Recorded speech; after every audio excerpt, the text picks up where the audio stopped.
So I am here today with one of my favorite people on the planet. Her name is Teresa. And we are going to have a really fun conversation about manifesting and about money as an energy and a flow. And she's going to share with you all some of the amazing stuff that she has been doing in her own powerful manifesting in the world. But to give you a backstory, Teresa, you and I met when? 2017. In Okay. 2017, because I was pregnant with my little one, who's now 3, going to be 4 in July. And I met you at one of the events you were doing, channeling. And I sat in, I got the privilege to sit in, and life has evolved ever since. Gosh, I remember that now. Yes, it was at the Red Tent. Yes. Yep. And you were helping check people in, and you said, Yes. I think I might join you all. And I said, please do. Beautiful, glowing pregnant woman, please do join us. Yes. My arm. Twist it. Yes, I want to be a part of it. Yumminess. Yes. So, and then I also want to say, and I've never said this to you in person, but you came to my TEDx talk. Yes, I did. And I mention that because I still carry how meaningful and special that was to me in my heart to have someone in my community that I've channeled for you. Right. And then it was maybe only just a couple times at the most who I didn't know closely, who came to support my talk. It was beautiful. It was amazing. Beautiful. But I remember, you have this energy, and it's like, a magnet that draws people in. And I was like, I want that, not that I want to steal it. There's a difference, right? But I want to share in that, and I think from when I met you, and it was like between 24 and 48 hours, and everybody's different, right? Energy works different for everyone. But at that time, we had channeled my daughter and her higher self, and it was life-changing, and here we are years later, and now she's physically living with us. And so for that, I was like, yes, wherever you are, I'm going. You want to go to the Amazon, you want to go to the moon, I will come with you. We're trusted. Right? I'm trusted space, right? So... Thank you. It meant a lot to me. It meant a whole lot to me. It also means a lot when I'm like, I can introduce you to Stephanie. I know her. She's on TED Talks. Come with me. It's great. Thank you, Teresa. That's amazing. You're welcome. It's amazing. And for those that don't know Teresa at all, she's a healer. She works in Hawaiian modalities. Is that fair to call it that? Yeah, she does. She is Hawaiian. Do you want to talk a little bit about your background and your healing work? Yeah, so I'm a Lomi practitioner, and Lomi stems from Hawaii. It's originated from Hawaii. I studied with my auntie Mahi Poi Poi from a very young age of 8. And in Hawaii, there are different styles of Lomi. Mine is more of a therapeutic, but there's also components to Lomi, right? Which is ho'oponopono, self-forgiveness and awareness, being in alignment with ourself. There's also prayer. So I never start a session without prayer. And that 2 components are probably the most fundamental things that you will take away from a session. Is to be able to be connected. Yeah. And I can vouch for her because I've been a recipient of her beautiful healing energy, and it is all of that and a lot more. And my teenager too. Yes. So now, Teresa, you are in my soul community, which is our private membership group, and we meet weekly and we discuss all sorts of things. Everything. Nothing is off limits. Sometimes we stop recording so that we can talk about things that don't need to be recorded. Yes. But for a period of time, I would say a good couple months or so, we were really focusing as a group on money as an energy, money as a support for us in our lives, and exploring how our stories, our past stories of money can oftentimes get in the way of creating the flow and the abundance that we are actually meant to experience in these lifetimes, in this lifetime. So I found that was a really powerful experience for all of us as a collective in the group. And we played with manifesting money. How can we explore more ways, creative ways, unexplored ways to bring money towards us, to create flow inwards? And I have to say, dear lady,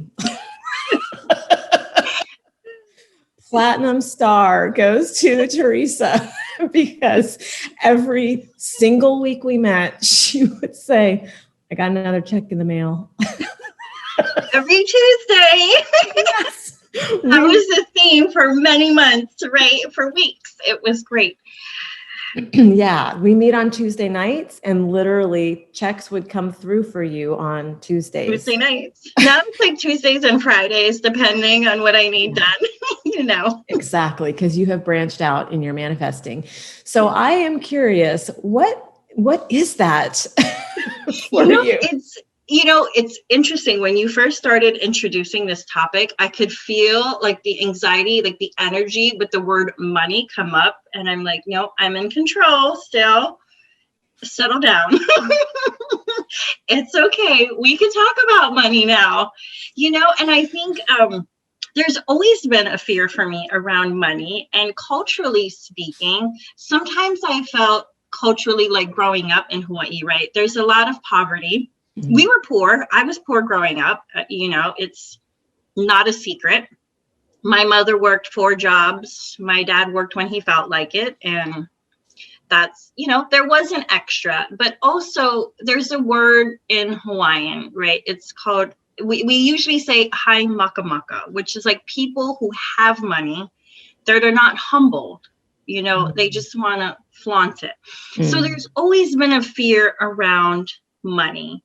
And even to attract it, it's like, what do you do with it, right?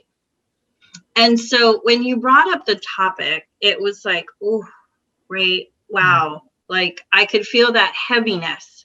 And even still today, like working through that, okay, I'm, and this is going to be a big one to let out, right? So 7 years ago, I had my son. Prior to that, I filed bankruptcy. Because at the time, prior to that, I was making X amount in corporate world. And then from there in 2008, I left that because the market crashed.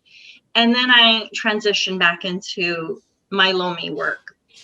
So as a Lomi practitioner, I worked by donations. And still today, I have a few clients that I do by donations, right? And so what I've learned is life happens after bankruptcy. It can be a beautiful thing. We own our home now. Well, I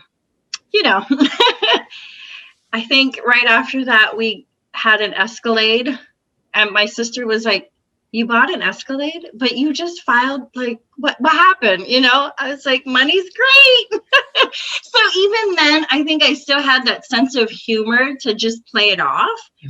But the more, I think you did a workshop, you did a women's group, right? And I think it's on your website. And I went back and I watched it. And I watched it a few times to really listen to the message, right? And to remember that money is an energy. And the universe creates that energy that is so divine and so pure, right? And it's this exchange that we get that is everlasting, right? They can recreate it. It's always pouring in. And then you had your mantra, and I say this every day. Like literally, I say this every day, right? I love money and money loves me. I say that all day long, whether it's out loud, whether it's in my heart chakra, whether it's in my third eye, it's somewhere in my mind, in my body. Right. I love it. Yes. Oh, so that is so rich. Isn't that a great word to use given the topic? We're I talking about like it. what you have No said. pun intended, right? So rich. Exactly. Yeah. So you're talking about my money consciousness course. Yes. And I'm so glad you got a lot out of it. I had a great time teaching that. And I based that course off of the book by Lynn Twist called The Soul of Money. And I don't know if you've read Oh, that I book. have that book. You have it? I Excellent. just got it recently, a couple months ago. You're going to It's love it. amazing. Yeah, so you started reading it. Oh, I started reading it, and sometimes I'll just open up a page and see what spirit has guided for that moment and what I need to see. And it's like, oh, okay. Yeah. The fear of the money, the fear of not having enough, it's, we can release it. Yeah. Because when we have that flow and that exchange, right, it comes back to us. The money comes back. It's, I think when you started it, I remember you saying, let's say, like, you wanted to donate to a charity, right? Mhm. And so if I got $100, I can take a percentage of that and donate it. And I thought that was such a great way to start, because you said it wasn't about paying the bills, or it wasn't about the rent needed, the utilities, the electric bill, because that brought in a different energy. Mm-hmm. And it was so true. I found that when I stressed on those things, it was like, oh, right. It's like a heaviness, right? That weighs in the soul and the heart. Like there's not enough. Yeah. But when I shifted my thinking and that feeling of, oh, I can have fun with it. It doesn't have to be just the bills, just something's come up. It could be for fun. It could be something that I'm passionate about. Yes. And I always think what I learned in that book that keeps tracking in my mind is that our money wants to travel. It wants to go places where it can be of greatest service. Right. We invented this, and you worded it beautifully. It wants to be in exchange. So, correct. We have our known bills. Those do not generally hold high vibration. When I pay my bills, I do not feel ecstatic usually. Right? It's like, oh no, another one.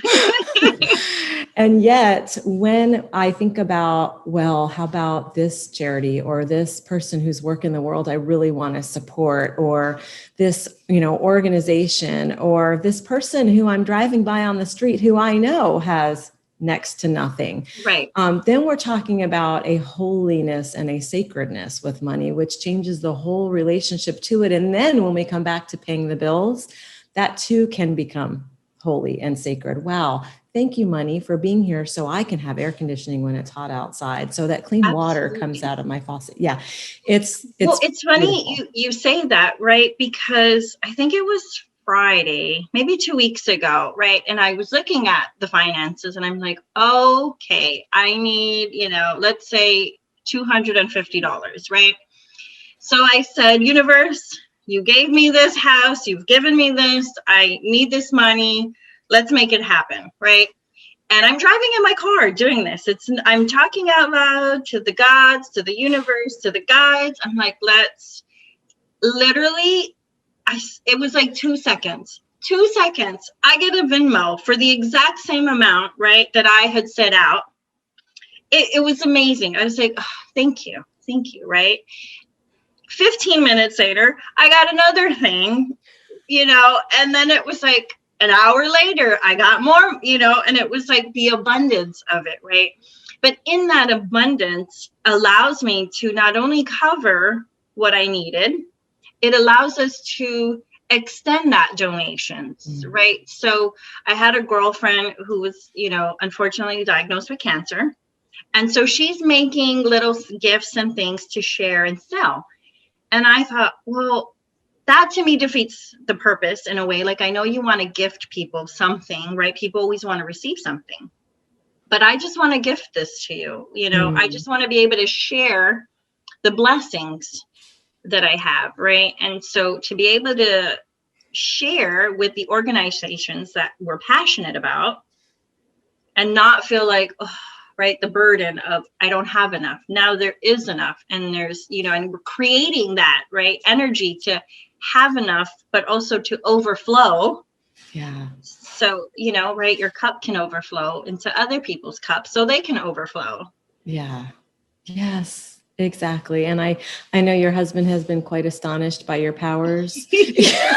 Yes. He's like, you need to write a book. You need to write a blog. How do you do this? And I said, and part of that, right? So you and I were talking earlier about going big, right? And so I'm like, yes, let's try the lottery. Now, of course, I don't, if you want to gamble, that's fine, your prerogative. But I'm like, wouldn't that be amazing?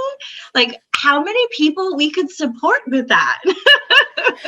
Right. How many people could I feed? It's like, just the beauty of that, right? It's not about like, oh, I could buy a boat, I could buy another house. My daughter and I had this conversation the other day. She goes, and I said, what would you do with $1 million? And she said, I'd buy you a house. I said, but I have a house. Like, I have a home. She goes, you would live here? Yes, I would live here. Why wouldn't I live here? I like my home. You can paint it if you want, but it's mine, but to think about something other than just that material piece, right? To share with, right? There's so much more that you can do with that energy and that money and that exchange. It's true. And one of the things I really appreciate about you is you've been willing to dive in and just try this out. So whether it's the mantra, I love money and money loves me, or whether it's allowing for new and creative ways for money to reach you that you hadn't expected, or whether it's putting the clear message out there in your requests to your guides and the universe. All of it seems to have been highly successful for you. And I wonder, are you aware of, do you do something in preparation for those requests? Like, do you do any type of a clearing, or do you just throw it out there and ask? I usually do a clearing. Mm-hmm. Absolutely. Right. To clear that energy. Mm-hmm. And sometimes I use my holy water, mm-hmm. just to like clear that, that energy. Mm-hmm. And other times it's just like, okay, universe, I need this. And I need you to supply my needs. That's great. It's so great. And I think it's so important that people hear that, because it can sometimes sound like, let me just move out of the light here. It can sometimes sound like you have to have a whole process that you do in order to get into that manifesting state. But honestly, you can ask for money while you pick your kids up from school in your car. Yeah, absolutely. And I've tested that, right? Driving to work. Okay, I need this extra, so I'm not working my butt off, right? Yes. And then when it comes, and for you it always does, I can imagine the energy that brings it to you being so giddy with your response to receiving that. Because spiritually speaking, in my work, what I try to encourage people to do is when your loved one on the other side, for example, reaches you or makes contact or sends a signal to you, acknowledge, show the joy and the receiving of that. When you ask or make a request of the universe and that shows up for you, maybe not in the exact way, but in a way, acknowledge, appreciate, gratitude, because that sends the signal back out to the universe. More of that, please. And then you come to our group and you share it with all of us. And now we've got like a bunch of women like, woohoo, yeah, we're riding the wave with you, which is bringing more and more abundance and appreciation and gratitude for what you're creating. So just universal law, I thought, should be highlighted here.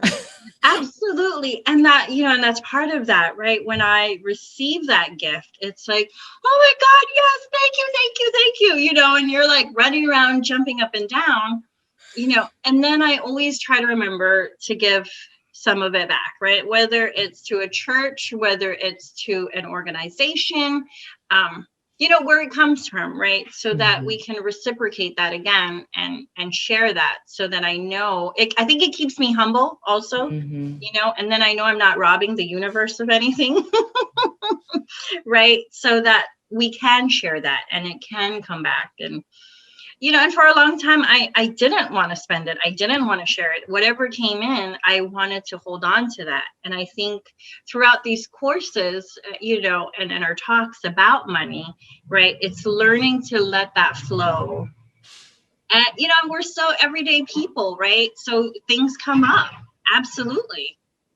Yeah, exactly. It reminds me of these big coffee cans I made into banks for my kids, like piggy banks, I guess. And I divided them. I read about it on the internet. I divided them into 3 compartments: save, spend, share.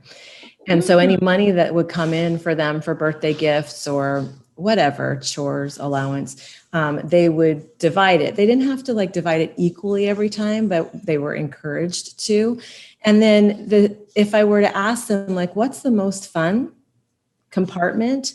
Share is the most fun, because they would take some of that money, and we would be driving around and there's someone holding a sign on the street that's hungry.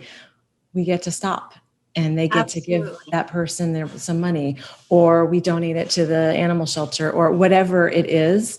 The spending is fun too. They like their bubble gum and candy for sure. But, and then the saving can also be fun, because watching stuff grow, if you put it in a bank or something, but that growth in a bank is usually pretty slow. But it's important to see all the purposes that money has, I think, and to grow into that knowledge. And even if we bring it in as adults, it's never too late to change our relationship to money. And I think that's the whole point. Yeah. And I think for me too, at this point, it's like teaching the children, right? Teaching my children how to have that relationship, that energy relationship with money, and to not be afraid of it, because we can share it, right? And like you're saying, you see somebody hungry, and if it's been a great tip day and I'm driving by somebody who's holding their sign, or sometimes they're in a wheelchair and they're amputated. And I remember we drove by, I think it was a mother and a son, and they were in West Palm, and I gave them a $20 bill, and he had the biggest smile on his face, right? And so appreciative of that, and I remember driving by his mom, because he had come first and his mother was in the wheelchair, and she just was like, thank you, thank you, thank you, and I was like, and it was great to show the kids that, what we have, and you can share that money. But when you look at that and look at their energy, so grateful and such in gratitude for that gift, right? And so it can be amazing. And yes, there's still that fear, of, ooh. Yeah. And I don't know that the goal is ever to be completely rid of it, because I think that's an endless pursuit, but we can still operate and, within and experience the joy of money and the exchange of it, and also have the little voice of worry, or let's just say the voice that's more conservative, then we don't have judgment on it.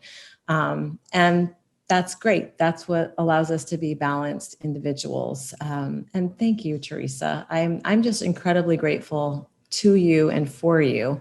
I'm so happy to have met you as a dear client and also as a dear soul sister. So your work in the world is magnificent. You are a truly beautiful soul. And I'm so glad you let me share your incredible with money with our friends here. I would second that. It's been amazing to have you in my life. And I'm like, I can call her now. I can, text her and send her a message if I have something. And you're such a beautiful person and a soul inside and out. Thank you. You make things happen. So do you, girl. So do you. You get started writing that book, okay? Your husband is right on with that. Oh, yes. So don't let him hear you saying that. Thank you, Teresa. Thank you so much. And we will see you again soon. Yes, perfect. Bye. Bye.